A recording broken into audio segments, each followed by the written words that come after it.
Hi, I'm Dr. John Neufeld, and you're watching Back to the Bible Canada, and I'm delighted to have you join me again today. I'm working my way through several passages of the book of Proverbs.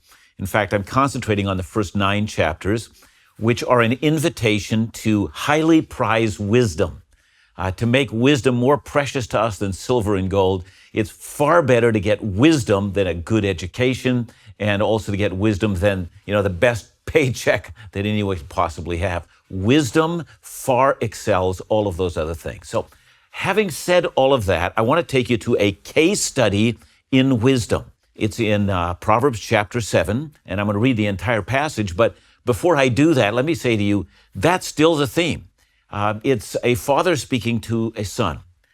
In this sense, it's an aged instructor speaking to a young man who says, look, it's so important to get wisdom, and here's one of the reasons why. So listen to this as I'll read the entire passage. My son, keep my words and treasure up my commandments with you. Keep my commandments and live. Keep my teaching as the apple of your eye. Bind them on your fingers, write them on the tablet of your heart. Say to wisdom, you are my sister, and call insight your intimate friend, to keep you from the forbidden woman, from the adulteress with her smooth words. For at the window of my house I have looked out through my lattice, and I have seen among the simple, I have perceived among the youths, a young man lacking sense, passing along the street near her corner. Let me say it again. Passing along the street near her corner, taking the road to her house, in the twilight in the evening, at the time of night and darkness. And behold, the woman meets him, dressed as a prostitute, wily of heart. She's loud and wayward. Her feet do not stay home. Now in the street, now in the market, and at every corner she lies in wait. She seizes him and kisses him, and with a bold face she says to him, I had to offer sacrifices, and today I've paid my vows, so now I have come out to meet you and to seek you eagerly, and I've found you. I've spread my couch with coverings, colored linens from Egyptian linen. I've perfumed my bed with myrrh, aloes, and cinnamon. Come, let us take our fill of love till morning. Let us delight ourselves with love. For my husband is not at home. He's gone on a long journey. He took a bag of money with him. At full mood, he will come home. With such seductive speech, she persuades him. With her smooth talk, she compels him. All at once, he follows her as an ox goes to the slaughter, or as a stag is caught fast till an arrow pierces its liver. As a bird rushes into a snare, he does not know that it will cost him his life. And now, O sons, listen to me and be attentive to the words of my mouth. Let not your heart turn aside to her ways. Do not stray into her paths.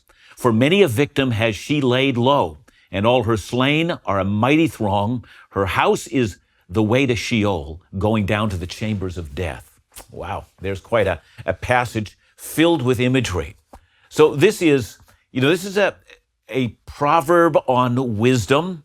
Everything from Proverbs chapter 1 to 9 is leading to the wisdom sayings and telling us how important it is to learn the wisdom sayings and to begin to apply them to all areas of our lives. But Proverbs chapter 7 really does give us a sampling of how well wisdom will work in one very important life, and in this case, in the sexual life of a young man. Well, before I begin in digging into the details here, I want to be clear on something that's become, I think quite foggy in recent years. I'm reading from Jesus, Matthew chapter 15, 19 and 20, and it says, For out of the heart come evil thoughts, murder, adultery, sexual immorality, theft, false witness, slander. These are what defile a person. Now, I read all this because when it comes to the sexual sins, you can see that there are 2 categories from what Jesus talked about. First of all, he mentions adultery, and adultery is a very simple definition. It's for someone who has sexual relations with someone who's not their spouse. So it's a married person having sexual relations with someone they're not married with. That's adultery. But the other category that Jesus gives here is what most English Bibles today translate as sexual immorality.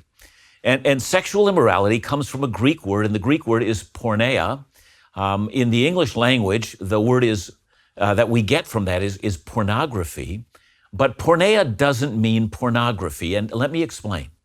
Porneia is a general blanket term for all sexual relations outside of marriage. So it includes, it does include adultery, but it also includes premarital sex, so two unmarried individuals having sex.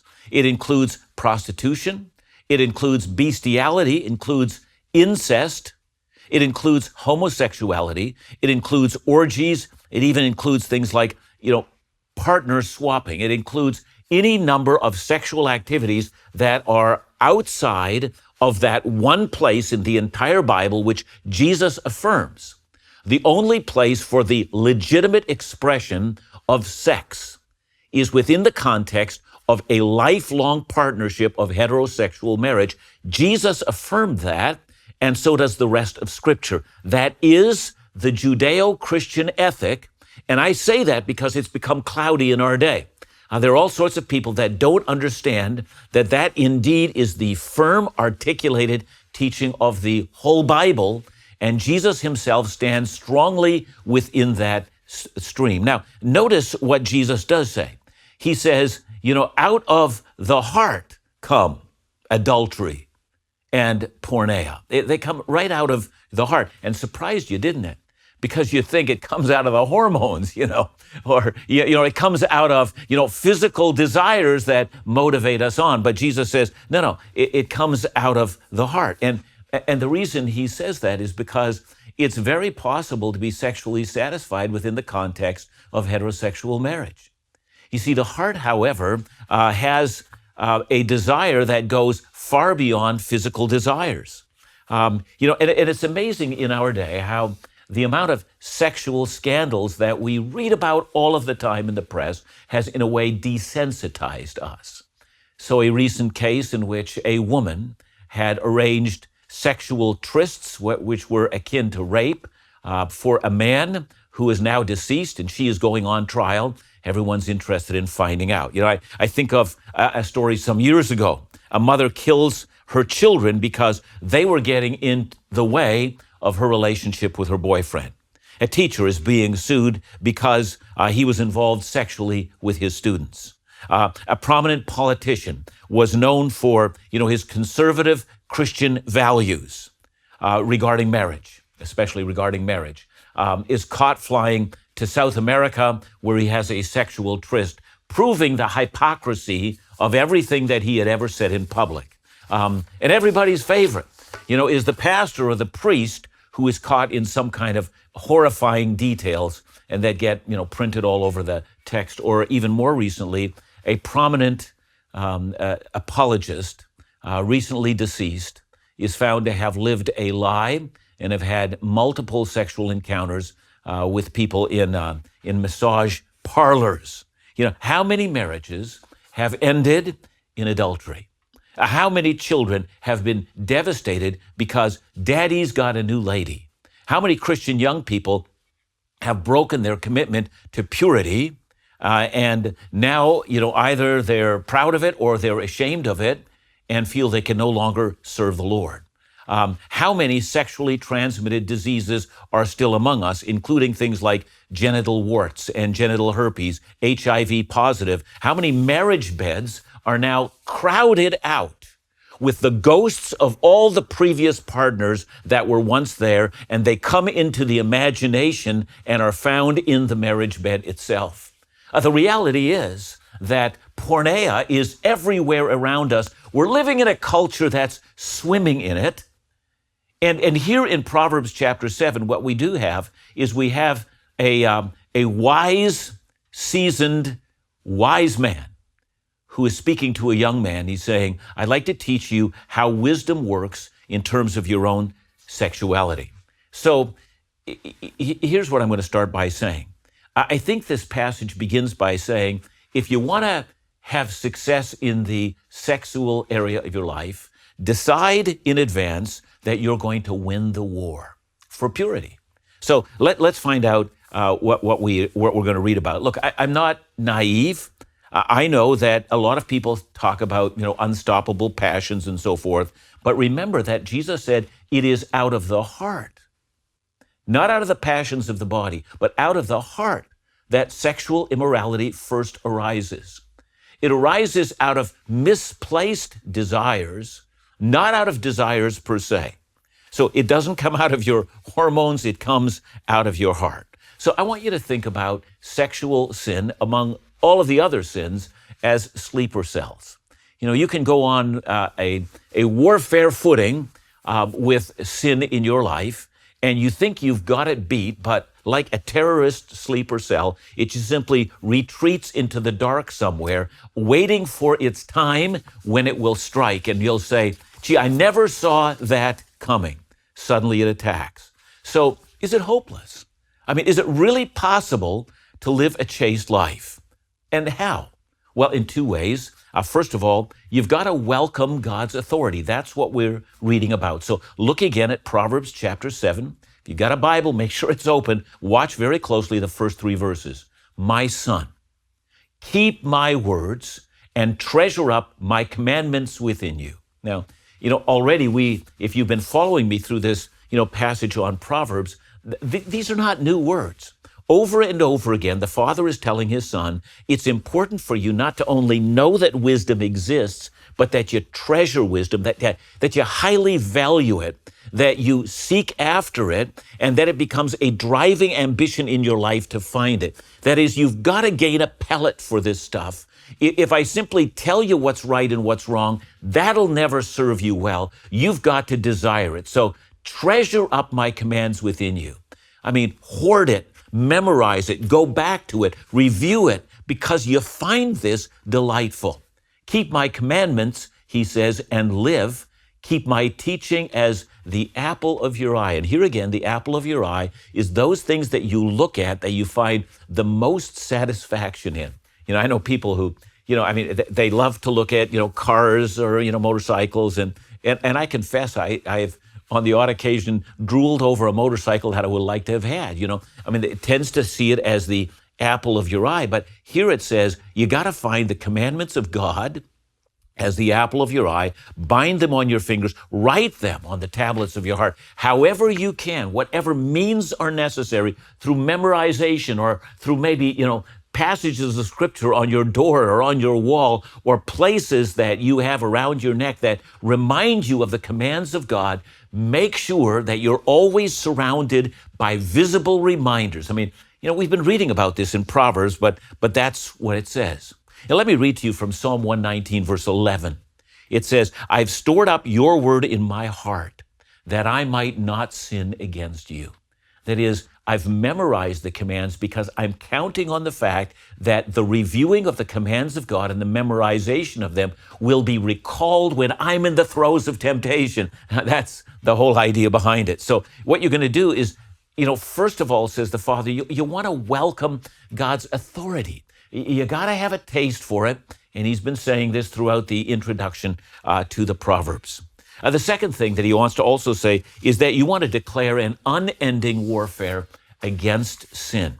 So look at verses 4 and 5. Say to wisdom, you are my sister, and call insight your intimate friend. So, your sister supposed to be someone that you're close to, someone that you're going to want to defend, someone you're going to come to the aid of. And by the way, there's a passage in 2 Timothy, and I think, 2 Timothy chapter 5, verse 2. No, it's 1 Timothy 5, verse 2, where the Apostle Paul speaks to young men, and he tells them to regard the younger women around them as sisters.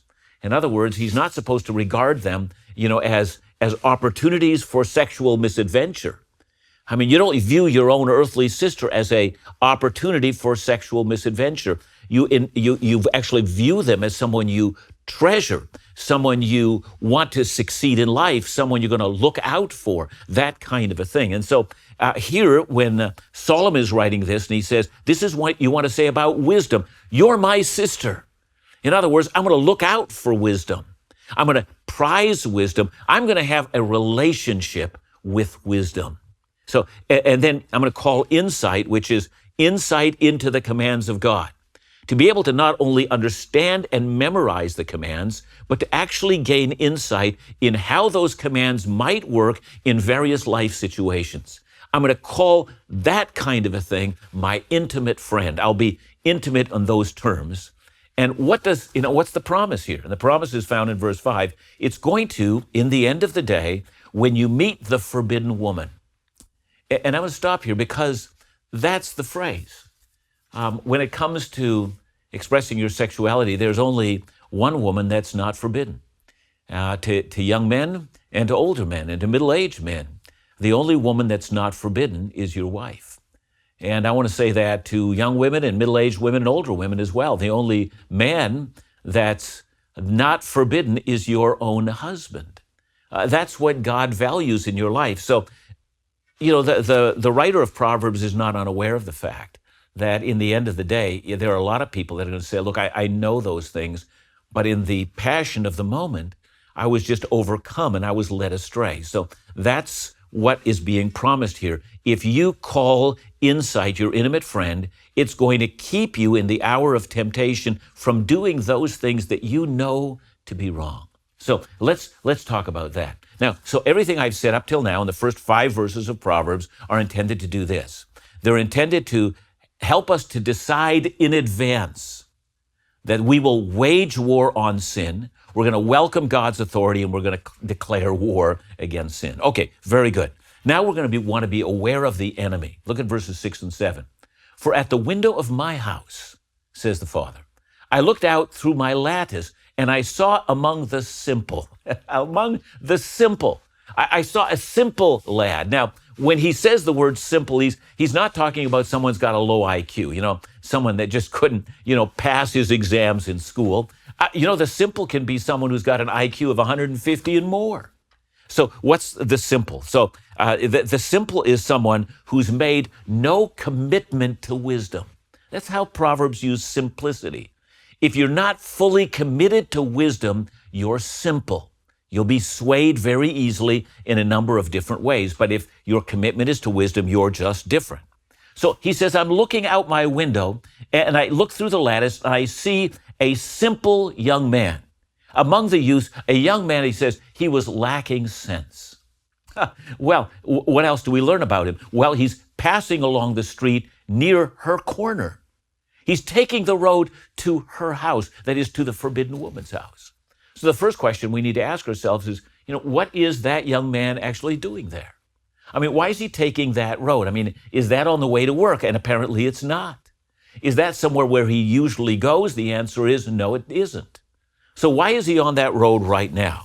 So I put that under a heading, and the heading says, the road to wisdom starts with this statement: never stray into enemy territory, because if you do, you're going to lose.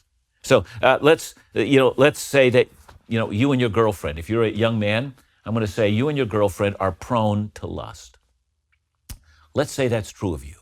You say, I love her, I want to be with her, I'm just overcome, and we end up doing things that are inappropriate, and we know that, and we're sorry about it, we confess about it, and then we get into that situation again. But what are we supposed to do? We're in this compromising situation.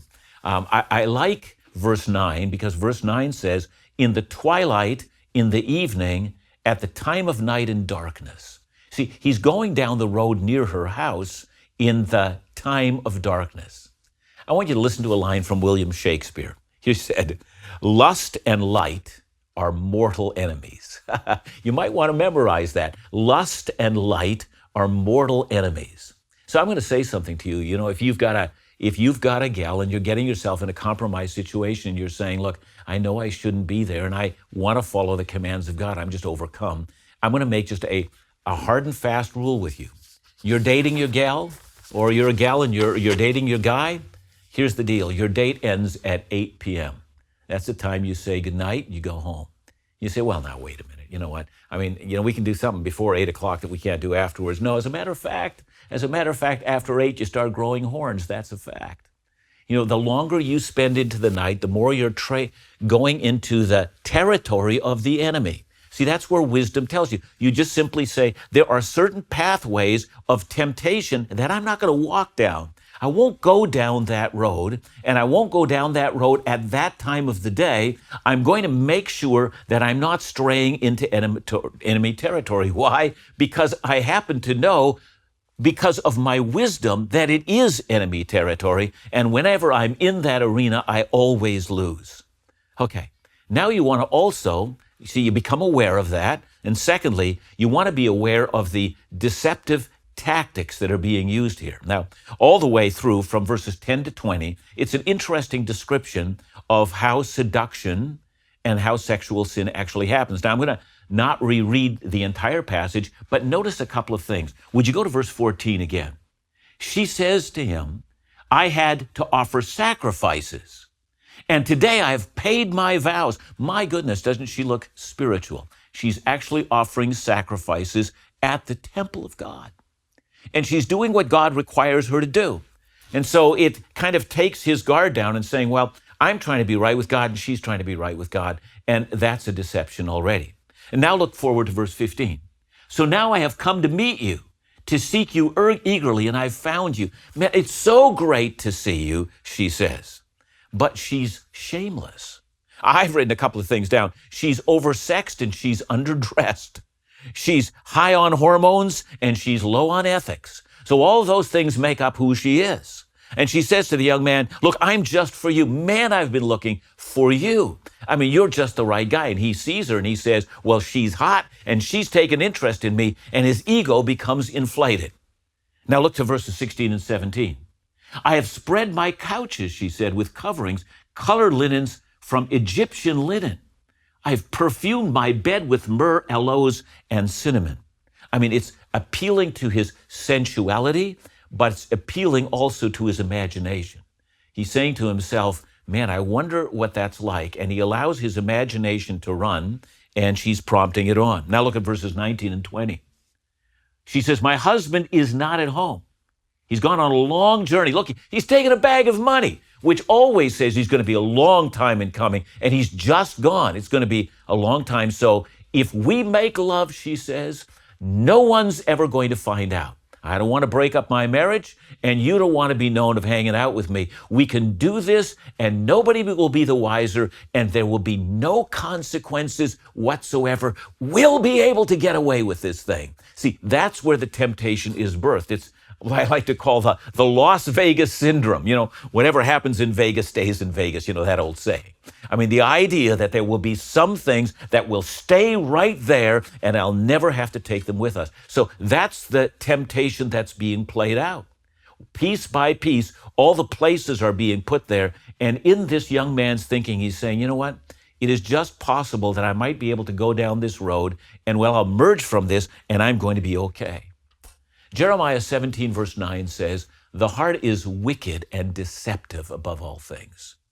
Wicked and deceptive. It deceives us because we allow our hearts to deceive us. We begin to imagine a scenario that in the end of the day is simply not true. So what's to be done if we begin to walk in this pathway? And the whole point of this is this: counter the lies of this woman with truth and reality. You know, remember, the whole idea in Proverbs 7 is a father is giving counsel to his son. The father has seen more than his son. He says, I'm going to tell you about what reality really looks like. That world that we've just read about in verses 10 to 20, that's the world of fantasy, and it doesn't exist. I'm going to tell you about the world that actually exists. So look again at verses 21 to 23. With much seductive speech, she persuades him. With her smooth talk, she compels him. All at once he follows her, watch this, as an ox goes to the slaughter, or as a stag is caught fast till an arrow pierces its liver, or as a bird rushes into a snare. He does not know it will cost him his life. There's going to be a price to pay. In the end of the day, the piper needs to be paid, as we say, and there will be a paying of this price. You're going to have to realize this. Now, I come from a farming background. I grew up on a dairy farm, and I do remember something about slaughtering animals. Now, we didn't slaughter a lot. We had a dairy farm, and so we wanted our animals kept alive and to live long, but I did know about the slaughterhouse. And I'll tell you this, If you want to deliver an animal to the slaughterhouse, there's one thing that you need to do. You need to calm the animal. Everyone who works in the slaughterhouse realizes that you never speak harshly. You don't yell at the animals. If you can, you speak to them softly. All voices are kept down, and the animal is calmed as it's going to its death. It's an interesting scenario, and that's what we have here. You see, Randy Elkhorn has written a wonderful book called The Purity Principle. And what he did in his own mind is he imagined what should have happened if he, as a pastor and a Christian leader, were to have committed adultery. And he made a list to himself. I won't repeat the entire list here, but a couple of things he lists is he imagines what it would be like then to have the hurt and betrayed look in his wounded wife. He tries to imagine that scenario. Then he tries to imagine explaining this to his own children, who are not only angry, but they now look at their father through a different lens than they've ever seen him before. He imagines how his reputation would suffer. He realizes that there are demons in hell who are doing high fives right now. And they're saying, yeah, this is a reason for party. We've got him. You see, that's the slaughterhouse. In the end of the day, you want to encounter, the lies of the evil one to say, you're going to get away with this. With the reality of the situation, you'll never get away with this. And even if no one else knows, you're going to know that in your own heart. See, I've got a memory. A number of years ago, I was traveling with a group of brothers. We were on a missions trip. We were going into Romania, but we had flown into Hungary. And we were in Budapest, which is a beautiful city. I commend it to anyone. And, the four of us were sitting around in the evening and saying, look, where are we going to go eat? And somebody who had been to the city before said, I know just the place. We found it on the map. We looked on the streets. We could walk it. So we decided to take a walk, not knowing that in our walk, we were going to walk through a red light district. Now, the wonderful thing is all four of us were together. And that was a beautiful scenario because that provided for all four of us this sense of accountability. But I'll never forget as this young prostitute approached me, I'd never since or after been approached by a prostitute before. It was a fascinating because she looked so human to me. You might think, what are you talking about? She seemed like a person. You know what? In some ways, she seemed to me like someone who could have been in my Sunday school class. I looked at her and I was kind of shocked by what I saw. And I was so shocked as she proposed to me. And I said to her, first of all, let me tell you, I'm a married man. And I was going to tell her I was also a believer. But I never got to that second part when she said, when I said I'm a married man, she said to me, it doesn't matter. And without even a word of hesitation, I said, it matters to me. Because when I go home after this trip, I'm going to look in the eyes of my wife, and she's going to look into the eyes of a husband who's been faithful to her. And you have the capacity to take all that away. And I don't want you to. Now, it's interesting because I was surrounded by other men as well who were right there, and I felt comfortable in having that conversation, given that there were other people around who were holding me accountable in, what could have been a dicey encounter. But it reminded me exactly what's at stake in moments like this. What's always at stake is the crushing of something in the individual who wanted to live a life of integrity and no longer has. This is what the Father is saying. It's like a stag being caught in a trap, or an arrow that's piercing its liver, or a bird that's falling into a snare. You don't just dance around in a minefield and expect to come out unscathed. That you've got to know. This is not a one-off. That's the first thing that you need to understand. And the second thing that we need to see here is also that there is an addictive power of sin. You see, the bird rushes into a snare. It's going to cost him his life. There are no such things as one-offs, not in the realm of the flesh. Listen to Romans 6:16. Paul writes, "Do you not know that if you present yourselves to anyone as obedient slaves," he writes, "you're slaves to the one whom you obey, either of sin, which leads to death, or of obedience, which leads to righteousness." The flesh is that habitual pattern. And it's like a drug. I mean, you sin in an area like this just once, it's like getting an addictive drug just once. And after that, the flesh desires it, and you begin to cross that line more and more often until you're so ensnared, you can't get out of it. You are exactly like what's being described here. You're the bird that rushed into a snare. The trap closed up around the bird, and the bird could no longer escape. And the father is telling the son, that's what happens when you go there. It's called a besetting sin. Now let's go to verses 24 to 27. And now, O sons, he's now talking to all the sons that would listen to him. Everybody's sons, listen to me, and be attentive to the words of my mouth. Let not your heart, notice beforehand it was the feet of the young man that strayed onto her pathway, but he takes it before the feet ever lead him there. He said, let not your heart turn aside to your ways. Don't even turn there in your own imagination. When you recognize that you imagine this kind of a scenario, begin to mark it for what it is, because the heart leads the way. And eventually, as the heart continue to rehearse something, the feet eventually follow in that same way. So he's now speaking to the young man's heart. Let not your heart turn aside to her ways. Do not stray into her paths. Now watch this. For many a victim has she laid low, and all her slain are a mighty throng. Now, there's a couple of things that I want you to see. Single-handedly, says the father, single-handedly, this woman has vanquished one politician after another. Single-handedly, this woman has brought spies down who have compromised state secrets. Single-handedly, this woman has disgraced one pastor after another. All of these who are leaders in the community are among the throng of her dead. Her accomplishments are legendary in the Demon's Hall of Fame. No one has been as powerful as she. The mass of the slain are all at her feet. Imagine that. Let that play in your imagination. Begin to think of those things, because when you imagine that, you're imagining reality. That's what the father says.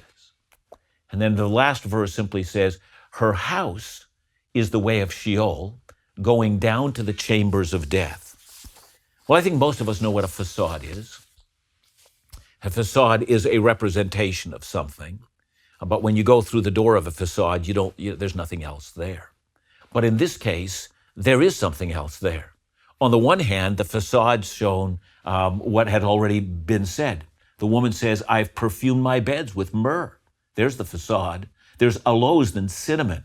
My goodness, this will be an experience like none other. My husband is far away. That's the facade as well. None of us will be caught. There will be no consequences to pay in the end of the day. That's the facade. But then when you get and open that door, says the father, you're going to find, no, there really is something else there. And then, this is it. Her house is the way to Sheol, going down to the chambers of death. It goes down to the chambers of hell. It goes down to the chambers of the damned. For many are the damned who have lived according to the flesh and who have no longer been able to escape. Many are those who have lived a twofold life. On the one hand, they've wanted to look as if, there's nothing wrong, but when you got on the inside, when somebody finally did an expose on their life, they found out it's not as they said. This is the story of so many. So the father wants to say it, and I take you right back to verse 1. And verse 1 says, my son, keep my words, treasure up the commandments, bind them around your fingers. Call wisdom your sister. Call insight your intimate friend. Make wisdom the priority in your life. Ask yourself, how do I live skillfully? If I take a given course of action, what will be the outcome, both in this life and in the life to come? Ask that question about every single decision that you make, especially regarding the decisions that you make in the realm of sexuality. Now, having spoken this way, I recognize there are a number of different people who are listening. Some of you who are listening will say, I need to take this to heart because I've been at the threshold of doing something that could destroy me. This is a good word. And yet there are others that'll say, actually, I've walked through that doorway and I feel entrapped and I don't know how to get out. And I have only one word to you. There is one who died on the cross for you. And you need to go to him and confess your sins. And you need to say whatever you need to do to rescue me, even if it means that all my sins become known to the rest of the human race. I'll take all of that so that I might find respite and might find forgiveness and reconciliation with you. You see, do whatever it can, no matter what price that you need to pay. You need to rescue yourself from the ensnarement of porneia, of those sins that destroy body and soul. You know, the wonderful news of the gospel of Jesus Christ is that Jesus can set you free. You don't have to remain in bondage. You need to take his yoke. You need to listen to his commands. You need to entrust your life to him, and you need to follow his pathway.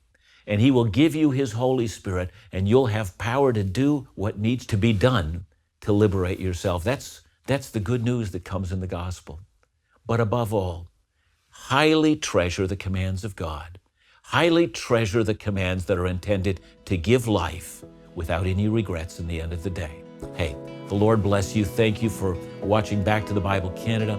I'm wishing you God's blessing on this day.